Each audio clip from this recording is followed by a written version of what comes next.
Rồi bây giờ con này mình sẽ test cái tầm bay của nó nha các bạn. Mình bay tới khi nào mà nó giật hình thì mình quay về nha.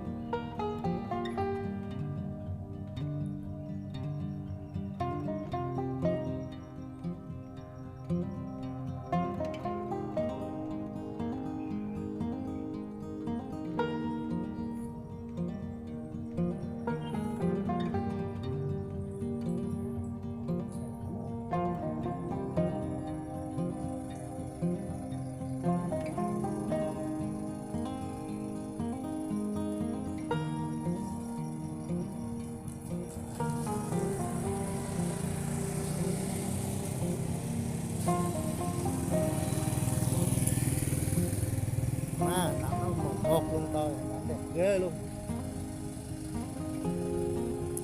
Đó.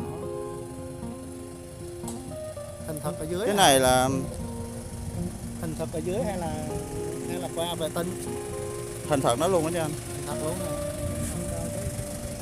Này đẹp thứ.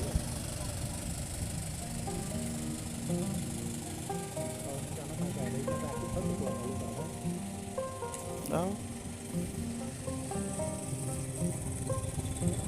530m. Để mình nâng độ cao nó lên 50m. Hết thấy luôn rồi.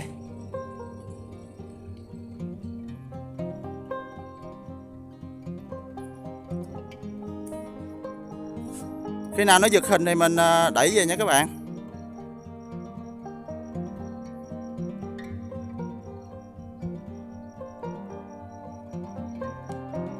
Wow, 600 mấy mét rồi các bạn ơi. Sống vẫn truyền về ok nha các bạn ơi.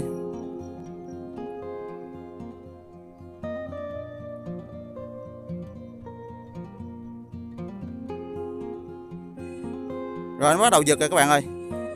Giật rồi. Rồi mình lui về nha các bạn, lui về nha.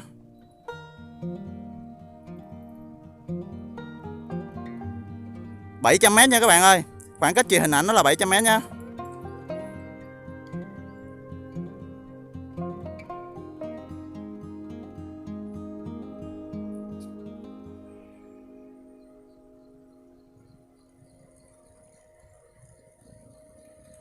Rồi mình đang kéo cần nó lui về nè các bạn.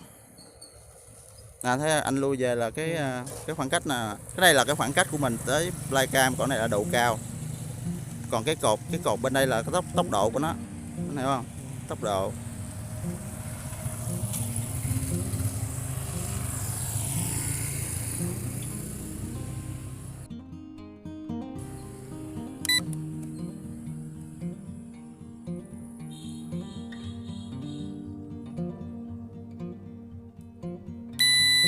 Mình chụp tấm hình nha các bạn.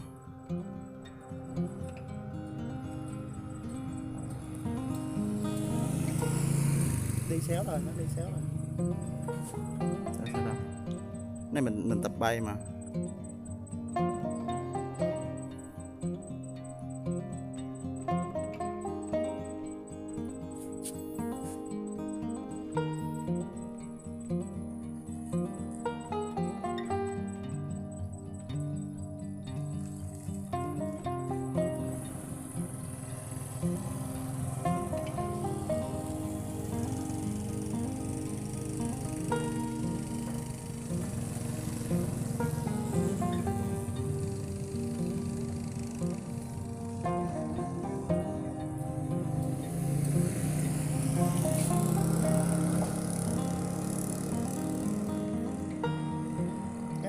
Cho nó hình ảnh đó, em quay thẳng xuống, em quay xéo xéo thôi.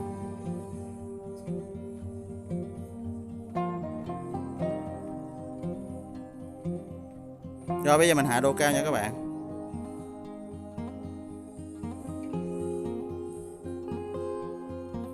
Bay đầm quá ha. Nó bay đầm vậy đó. Anh nghĩ điều khiển nó khó lắm. Nghĩ nó như chơi điện tử vậy đó. Hôm bữa hỏi ông kia biết đâu, tại kêu là có biết chơi điện tử kêu không, kêu phải chơi điện tử giữ mới xài được. Mình nghĩ chắc khó lắm, chắc tay chân phải lanh lẹ lắm mới có gì đâu mấy thao tác. Không, thời này anh thấy vậy thôi chứ vô điều khiển nó rung lắm. Mới điều khiển không biết rồi, nó rung. Tại vì em biết sao, cái sản xuất mà cái tốc độ của nó di chuyển nó cũng khá chậm, cho nên Đâu có đâu, này mình tăng tốc độ được mà. Này tại em bay chậm á chứ. thì đó mình khá chậm thôi. Cho nên cái ví dụ mình nhích qua mà mình nhìn nó ấy cái là mình cái phản xạ mình ngưng lại liền.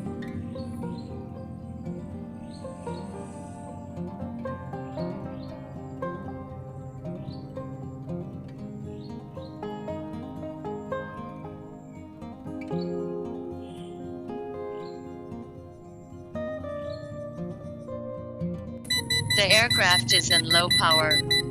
PLS return home. The aircraft is in low power. PLS return home. The aircraft is in low power. PLS return home. The aircraft is in low power. PLS return home. The aircraft is in low power. PLS return home. The aircraft is in low power. PLS return home. The aircraft is in low power. PLS return home. The aircraft is in low Gió power. dữ lắm nha các bạn. PLS return home. The aircraft is in low power. PLS return home. The aircraft is in low power. PLS return home.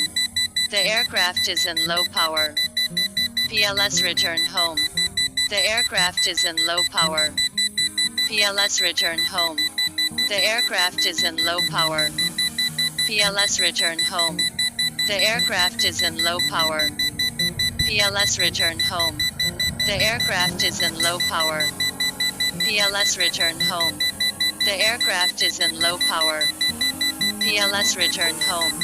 The aircraft is in low power. PLS return home. The aircraft is in low power. PLS return home. The aircraft is in low power. PLS return home. The aircraft is in low power. Return home. Return home. Return home.